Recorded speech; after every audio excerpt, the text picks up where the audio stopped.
کشوری که فارسی حرف میزنن ولی قوانینش زمین تا آسمون با ایران فرق داره. اول اینکه توی این کشور حجاب و دین کاملا اختیاریه و هیچ کس تا قبل از 18 سالگی حق نداره دین داشته باشه.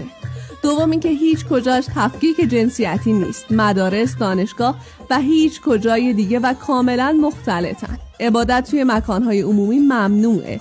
مسیحی باید بره کلیسا، مسلمون باید بره مسجد. توی خونت هم میتونی عبادت کنی. توی کشور پر از مشروب فروشی و طرفخونه است که فقط اونجا میتونی مشروب بخوری و حق خوردن مشروب توی خیابون رو نداری. دین هیچ نقشی توی قوانین این کشور نداره، حتی سر سوزنی.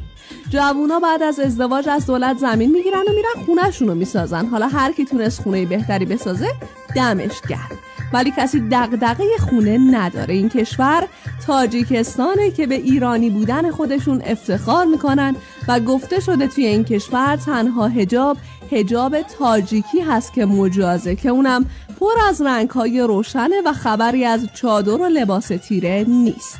حالا شما بگین چرا ما ایرانی‌ها نمیریم تاجیکستان زندگی کنیم؟